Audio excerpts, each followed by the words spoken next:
This week, what has become of that course of moral instruction veiled in allegory and illustrated by symbols that Freemasonry is supposed to be? Has Freemasonry lost its Masonic education edge? Are we too hung up on crafted programs created by our membership committees that change every single year? What could be a simple way of ensuring Masonic education finds its way to every member?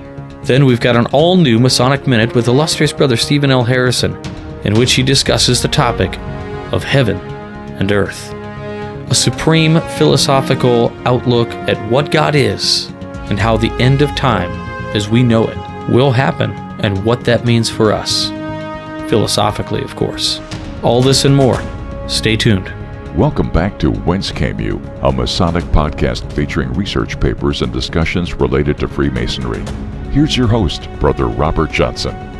Welcome back to the show. This is episode number 539. I want to go ahead and thank our contributors, fellows, producers, and legacy partners for all of your help in producing this Masonic podcast dedicated to Masonic education and to the topic of Freemasonry in general, and also for anyone out there who is just interested in Freemasonry as a passive interest or a seasoned member. If you want to learn more about how you can assist this program, head on over to wcypodcast.com and click on Support the Show. I'm very happy to say that if you're listening to this on Sunday, the chances are I just got back from the Valley of Danville, Illinois, where I was presenting and hung out with my good friend and brother Darren Laners, and I even had my son with me, my youngest son, and we had a great time, most likely, recording this in advance, but I think I can definitely say we had a great time. Upcoming presentations, I'll be doing a presentation at a table lodge for Cary Grove 1157 on April 20th, and my topic of discussion will be worldwide brotherhood. And then shortly after that, I'll be doing something here local for Secoit Masonic Lodge, likely on a Saturday in May. I think we're still nailing down the details, and also I will be at Manassas Lodge in Manassas, Virginia. So that's going to be a good time. I'll be hanging out with our good friend and brother Joe Martinez. So look for details on that coming up. But now it's time to get into the education. So, last week we had an author, took a little break in our breakdown of Whither Are We Traveling? But this week, we have to get right back into it. So, here we go. Whither Are We Traveling? Part 9. By Midnight Freemason contributor, Worshipful Brother Darren A. Laners. As we continue to explore Dwight L. Smith's seminal work, Whither Are We Traveling?, we begin to explore his answers to the 10 questions he posed for self-examination of the state of ancient craft Freemasonry in 1963. The questions he asked then are as important and relevant as they are now. This week, we look at question number 8. What has become of that course of moral instruction veiled in allegory and illustrated by symbols that Freemasonry is supposed to be? Most Worshipful Brother Smith begins this section by talking about how there was a young master who was determined to take the admonition of giving good and wholesome instruction seriously. He ordered a copy of Carl H. Claudy's The Master's Book, which became his personal volume of sacred law. He had underlined 3 lines in the book and lived by these. He claims that following the advice of these 3 lines brought Masons who hadn't been in lodge for years back regularly for light and more light and further light. Nothing in 25 years has changed his conviction that the formula that Claudy laid out would not fill the sidelines with regularity. That young master was Dwight L. Smith, and the 3 lines are: one thing and one thing only a Masonic lodge can give its members which they can get nowhere else in the world. That one thing is Freemasonry. The masters whose instruction program is strictly Masonic has to send to the basement for extra chairs for most of his meetings. He goes on to state that he knew little to nothing about adult education. The only equipment he possessed was a little imagination and a resolute purpose to avoid standard schoolroom methods. He ruled out long-winded lectures, stunts, or cheap entertainment in favor of teaching by means of symbols, parables, allegories, and legends. He claims that the brethren came because they wanted to, not because they were a captive audience. And most importantly, that he had to send out for extra chairs, like Claudy had claimed he would. Most Worshipful Brother Smith then asks, come to think about it, has not the master of every lodge an obligation to give the craft good and wholesome instruction? He then answers by saying that he is proceeding under the assumption that every candidate for the degree sincerely desires the light Freemasonry has to offer him and expects to receive it.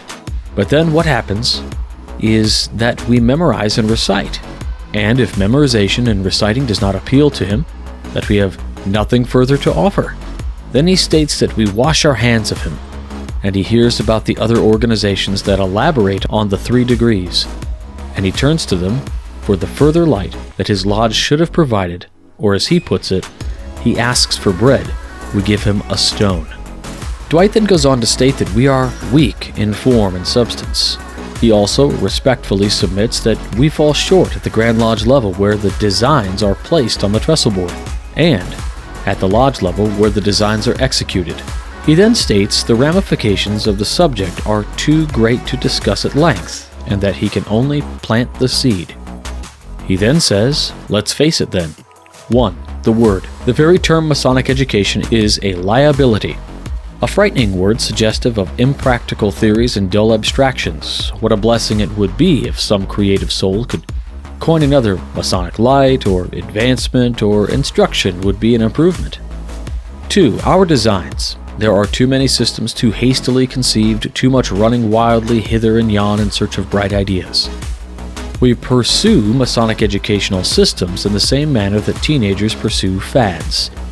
Let a bright idea be advanced in one jurisdiction, and a score of grandmasters will cry, "Lo, it is here." Like sheep, they rush to follow the bellwether. And why? If Freemasonry is universal, do we need 57 varieties of instruction programs? After all, Master Masons respond in much the same manner the nation over. 3. Our architects. They are too amateurish. An effective program for further light cannot be designed by whoever happens to be officers of a Grand Lodge in a given year. It is a job for men with special talents. Always there should be 1 or 2 men with down-to-earth experience in adult education, a public relations man to interpret human likes and dislikes, a newspaper man to tell the story in everyday English, and all should be thoroughly grounded in the fundamentals of Freemasonry. 4. Our working tools. One of the marks of an amateur writer or speaker is that he attempts to tell everything he knows each time he writes or speaks. With rare exception, the printed materials for Masonic education programs are like that. They insist on telling everything, forbidding in length and appalling in scope. They are too ponderous, too dull, too windy. Ever hear of the Tractarians? We could well emulate their example. I agree that the term Masonic education is frightening to many. I think Masonic education is frightening because it is misunderstood. I have a personal belief that anytime Masonic education is mentioned, many Freemasons immediately have their eyes glazed over because they have no idea what it is, or they immediately have visions of skulls, chambers of reflection, and esotericism dancing in their heads. However, I don't think renaming it to be called Masonic Light, Masonic Advancement, Masonic Instruction improves matters. I believe it muddies the waters. In fact, when I think of Masonic instruction, I think about the same memorization and recruiting and reciting that most Worshipful Brother Smith rallied against above. Masonic instruction teaches you how to be a Mason within the lodge room. This consists of the skills of reciting rituals and the proper floor work that are needed to properly operate and do all things that are done within the lodge room. Masonic education teaches you how to be a Mason outside of the lodge room. Masonic education is what happens in the degrees during the explanatory lectures. It is the why behind the how. While Masonic instruction teaches you how to walk and talk in the lodge, Masonic education teaches you not only why you walk and talk that way, but also how the lessons of Freemasonry can be applied in a profane world. This is often where some lines blur. It is my personal belief that Masonic education does not need to be strictly Masonic to teach our members how to be better men outside of the lodge room. Skills, like teaching younger members how to change a tire on a car, or teaching older members how to identify potential fraudulent calls, texts, and/or emails, are not Masonic, yet they teach the membership valuable skills that improve their individual knowledge and skills that can be passed on to their loved ones, friends, and family. By improving our members' life skills, we are practicing brotherly love in a way that isn't directly Masonic. As for most Worshipful Brother Smith's commentary about our designs, our architects, and our working tools, I believe they are interconnected. at least in my personal experience. Let me explain. I currently serve the Grand Lodge of Illinois as the Area Education Officer for the Eastern Masonic Area. This entitles me to sit on the Grand Lodge Committee for Masonic Education. I am one of the architects, along with the committee chair and other area education officers and members of the committee. This being said, the committee chair reports to the Grand Master and the Grand Lodge officers, whereas the area education officers report to each area deputy Grand Master. The area education officers used to report to the state education officer who headed the committee and reported to the Grand Master. In my short time as an area education officer, I have had 2 state education officers. Also, every 2 years there is a new Grand Master, and each has their own ideas of what education should be or shouldn't be. What I am stating is that it's difficult to be an architect to design an educational program when you have little to no autonomy to do so, and or the direction of what the educational program keeps changing. In an ideal world, what would happen is that instead of the committee chairman being told what subjects the education committee should be working on, the committee should be given the authority to design a program to present to the Grand Master. The Grand Master then would have the authority to approve the program or send it back to the committee with his suggestions. Once the program was approved, the Grand Master would back it with his authority as much as he backs any other program that the Grand Lodge puts forward. In my experience, the committee's tasks are prioritized by Grand Master, which, because he is the Grand Master, is within his right. But as most Worshipful Brother Smith states, an effective program for further light cannot be designed by whoever happens to be officers of a Grand Lodge in a given year. To further complicate matters, we have other Grand Lodge committees and officers sending out communication to the Masonic leadership in our state that has lists of topics that the area deputy Grand Masters are having their education officers work on. In turn, the area deputy Grand Masters believe that because the email came from a Grand Lodge official, it is exactly what the educational committee is doing, and expectations are set on what I, as an area education officer, should be focused on. While the message of the communication was in the right place before any communication is sent out, they should have consulted the education committee chair to align the goals. In not doing so, the person I report to directly, the area deputy Grand Master, has the belief that I am doing the 5 things in the email that the committee chairman sent out. Even though many of the things that he sent out, while not incorrect, are contradictory to the list of items that the Grand Master wants us to focus on.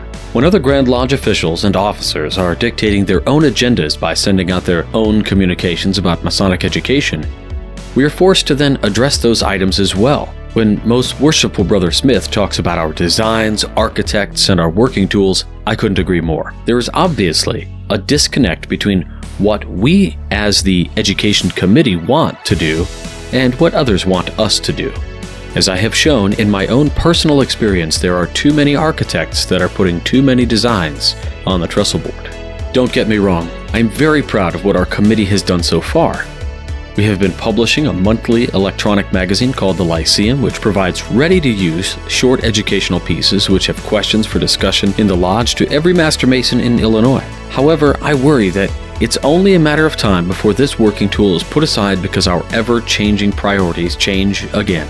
Smith continues, again, let's face it. 1. Our unfinished labors. By and large, instruction is not a part of the program in the average lodge. Such efforts as may be made are sporadic, conceived as an afterthought, treated as a stepchild. We have not caught fire with the possibilities, for we are so obsessed with question and answer memory work that we think all instruction begins and ends in a catechism. Nothing could be further from the truth. 2. Many are exceedingly anxious.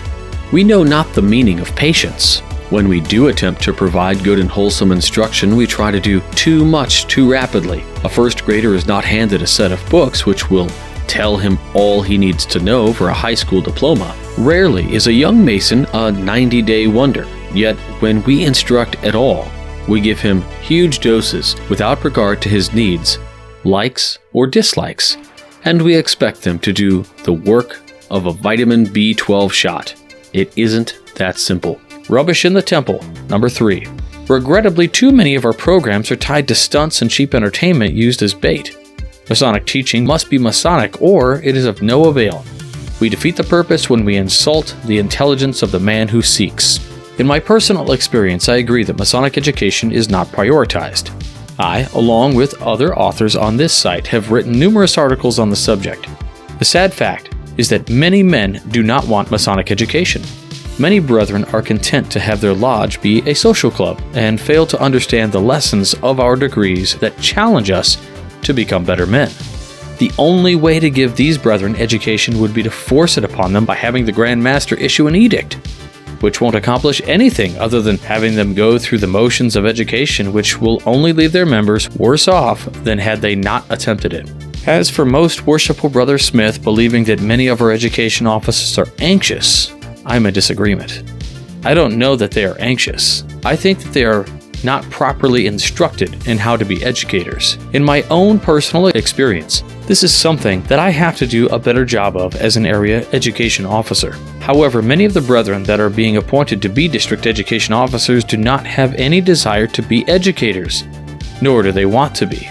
They are essentially appointed to be the right-hand man of the district deputy grand master. So, if the DDGM is open to having an education in their district, then, as the area education officer, I have an opportunity.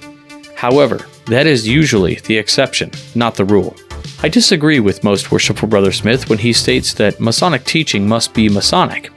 As I expressed above, it is my belief that any skill that is taught which helps our members to be better men outside of the lodge room, even if that skill might not directly be Masonic, is still viable.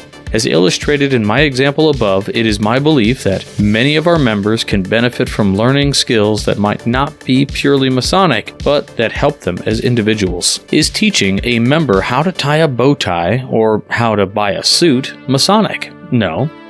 However, it helps expand their knowledge, which then expands their wardrobe choices when one goes to a lodge event or in real life. In fact, I think that teaching these life skills can be tied into different Masonic lessons given enough effort. Most worshipful Brother Smith then asks, then where do we start? 1. Most important of all, Masonic light must come from the East. Instruction provided by a teacher who knows less than his pupil is neither good nor wholesome. If the blind lead the blind, both shall fall in the ditch. It has long been my contention that the place to insist upon proficiency is in the man who wears the hat and holds the gavel.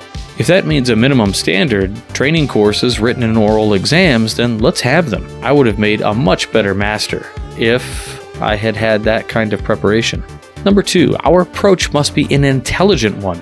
The program must have diversity, the doses must be small, and it must avoid dullness as a plague. Men of high intellectual attainments should have study clubs. Those of limited academic training should have capsules. And for those in the wide range in between, the possibilities are unlimited. Number 3, instruction must be lifted to a place of honor and respectability in the lodge affairs. Above all, it should be geared to the hour of refreshment, not to the lecture room nor the graduate seminar. Let self-improvement become a privilege to be enjoyed and not a chore to be endured. Number 4, we need to discard about 9/10 of our curriculum materials. Masonic authors whose works are authoritative and have human interest appeal could be numbered almost on the fingers of one hand. With profound apologies to local writers and compilers in every state, I maintain we could do better to stick to the classics. Number 5. Any program of further light must be pursued continuously and with infinite patience. The parable of a sower always should be the theme. Even though great quantities of seed will be wasted, some will take root and bear fruit, and that sum is worth all the effort. Number 6. And then humbly begging pardon of the sacred cows. If plans and programs and systems there must be, there is only one which has stood the test of time. It is that which is carried on within the framework of the lodge, inside its 4 walls, by its authority, under its control, and responsible to it. Nothing should be left to whim or fancy of individuals who may be ill-prepared, inaccurate, or irresponsible. Textbooks, manuals, short courses, schools, forums, these should not operate as substitutes for the work of the lodge. We can only hope that such tools may assist and inspire, but the stones must be hewn and squared in the quarries where they are raised. Visionary? Impossible of attainment? Of course it is. The temple within the hearts of men is never finished. No one has suggested that the building of human character is a quick and easy job. Who among us has faith to quote-unquote lay his course by a star which he has never seen, to dig by the divining rod for springs he may never reach? End quote. While I agree that the worshipful master of each lodge needs to prioritize Masonic education, I disagree that they should be solely the only person in the lodge responsible for dispensing light. In Illinois, the lodge education officer should be solely responsible for this. However, if the worshipful master has not appointed one or a committee to handle it, then he is that by default. I agree that the approach should be intelligent. However, I don't believe that having these 3 separate educational structures in the form of study clubs for more intelligent members, capsules for those of limited academic training, and then another program for those in between does anything but cause disharmony by not allowing education to happen on the level. Those that want to learn more will seek out that knowledge. The best education is that which presents a subject and then stimulates discussion of that subject among all the brethren. By allowing every member of the lodge involved, not only do we learn important things about each other, but we also create that cement of brotherly love and affection. I agree that Masonic education should be given a place of honor in the lodge, and therefore it should be moved to the beginning of the stated meeting. I don't believe that having it during the hour of refreshment is going to do this unless it is part of the festive board we discussed in our previous article. The only way to guarantee the participation of everyone is to prioritize it as being the first item of business after opening the lodge stated meeting. As for curriculum materials, I believe that we should not limit the imagination or the resources for the educational officers. I don't believe that in 1963 most Worshipful Brother Smith could have envisioned anything like the internet, whereas in some jurisdictions there are standard programs of education. In those that don't have that luxury, we need to be able to draw upon every possible resource to allow our educators to dispense Masonic light. Lastly, I do agree that Masonic education must show patience and must be continuous. I have shared above how having changing priorities can damage the process of establishing an educational program. I do agree that education should not be a substitute for the other work of the lodge. It should be complementary to that work. I also agree that, quote, the temple within the hearts of men is never finished. No one has suggested that the building of human character is a quick and easy job, end quote. This is why Masonic education is important. How can we make better men of our members without some form of Masonic education? In my next article, I will explore the next question most Worshipful Brother Smith poses, which is question 9. Hasn't the so-called century of the common man contributed to making our fraternity a little too common? Darren A. Laners, Past Master. Well, there you have this rad piece where we're continuing this idea, and I have a lot of mixed feelings about this particular one. I don't necessarily agree with Darren about bringing the education to the forefront of the meeting. I'm more of have a hard stop time for the meeting regardless. That way you prioritize the bulk of the time for Masonic education. But there's more than one way to skin a cat. My question for the Craftsman Plus is, have you ever presented Masonic education for your lodge? And if you have, were you asked to do it, or was it something that you sought out to do independently and then presented it to the master and the lodge? And extra points if you tell us a funny story about these types of scenarios. I think there's always a good story out there, so I look forward to reading those, and I'll share my own. Next up, let's go to this week's Masonic Minute with illustrious Brother Stephen L. Harrison. Geometry, the first and noblest of sciences, is the basis on which the superstructure of Freemasonry is erected. By it, we discover the wisdom, power, and goodness of the grand architect of the universe. By it, we discover how the planets move in their respective orbits and demonstrate their various revolutions. We, as Freemasons, see a close and direct relationship between the functioning of the physical universe and God. After all, we do in fact refer to him as the grand architect of the universe. He created it, constructed it, runs it, and that's all there is to it. In fact, you don't have to be a Freemason to hold that belief. We are so in awe of this creation that we ask, when I consider your heavens, the work of your fingers, the moon and stars, which you have ordained, what is man, that you are mindful of him? This belief doesn't just come out of thin air. We see so many things around us that tend to confirm there is something intelligent, perhaps divine, that is in control. In the classic double-slit experiment, for example, we find electrons that behave one way if someone is watching and differently without an observer. Or, any scientist will tell you, we know there is a force holding galaxies together. We have no idea about its nature and call it dark matter. If we draw a line in the sand, as some do, and say those paranoid electrons behaving that way indicate a form of divine intelligence, or buy into the common claim that dark matter is in fact God holding the universe together, we set ourselves up. There are plenty of examples where those lines have been drawn only to be erased by scientific discoveries. In the 17th century, people saw the heavenly bodies moving around the earth and said they do that because God put the earth and mankind at the center of everything. Then, a couple of guys named Galileo and Copernicus came along and burst that bubble. If we think those electrons and dark matter prove God exists, what will we do when a modern-day Copernicus finds a scientific causation? It's easy to fall into that trap. If we keep doing that, and then back off on our definition and understanding of God with every scientific discovery, we seemingly wind up with what astrophysicist Neil deGrasse Tyson calls an ever-receding God. Maybe it should be the other way around.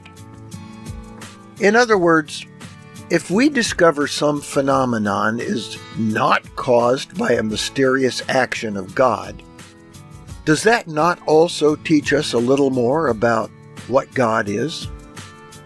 The second degree lecture teaches us we should embrace the sciences. As those discoveries come to light, the fact is God isn't receding.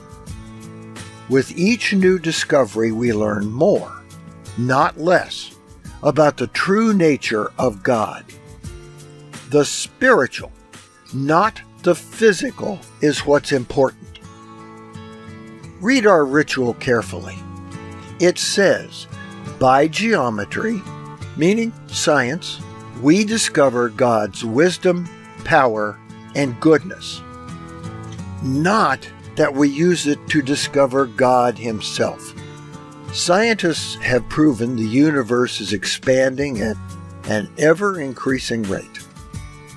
This has led to a theory about its end which says it will just keep expanding until the stars all burn out and the universe will die a dark and cold death.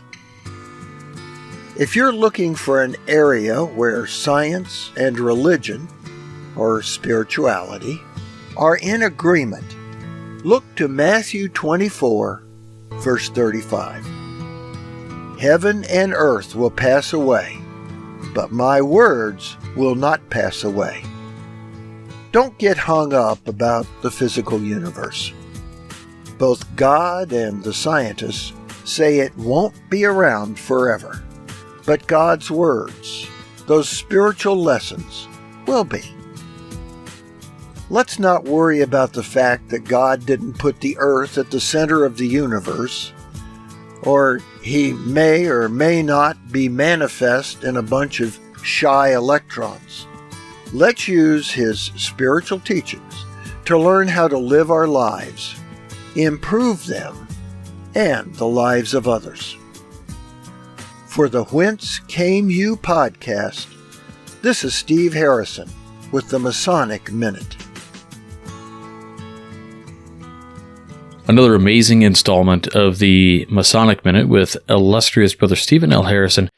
Heaven and Earth is the title of this one, and it might be my favorite one outside of the first one he ever did. And I really feel like this is exactly what a lot of people might need to hear. It's a poetic telling of the bonding between what we call science and what we call philosophy or religion, or pick a name. But however you look at it, you have to agree that this was inspiring. If you see illustrious Brother Harrison out there somewhere, shake his hand, give him an elbow bump, a fist bump, whatever it is, and tell him thanks. This is the 164th Masonic Minute he's produced for us, and we just can't say thank you enough for the history and the lessons and the philosophy that he's brought all these weeks. So thank you very much to illustrious Brother Harrison. If you're interested in more, please check out his YouTube channel, which is the Masonic Minute, or the 1 Minute Mason, rather. And you can also check out the Whence Came You YouTube channel as well, where we upload his videos with pictures and things as a separate video, so you can just line up all of the Masonic Minutes. We've got them all tagged as part of a playlist. So please check those out, as well as his books and the Missouri Lodge of Research. All the information for all of this will be in the show notes, and you can find all his books in the bookstore on wcypodcast.com. We're going to forego the tarot card reading this week. We'll be back with that next week. So one more time, I want to thank the producers, fellows, and contributors, and the legacy partners of the WCY podcast. We cannot do this without you. If you're interested in how to help this program grow and expand, then head on over to wcypodcast.com, click on Support the Show, and see how you can help. Alternatively, there are some items that we do sell that you can pick up, and you'll be able to support the show in that way. Also, all of our books and things that we've linked are of Amazon affiliate linked, so a couple pennies comes back to the show. You pay the same amount you normally would, Amazon gets their $1, and we get a couple pennies, but it adds up, so we really appreciate it. I also want to give a thanks to the Valley of Danville, Brother Darren Lahners, Brother Sean McBride, and all of the members of the Valley down there for having me out and doing the talk recently. It was fantastic. Thank you so much. Until next week, stay on the level for Whence Came You. I'm Robert Johnson. Take care. You've been listening to Whence Came You, a Masonic podcast featuring research papers and discussions related to Freemasonry with your host, Brother Robert Johnson. Be sure to join us for our next edition.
WCY Media.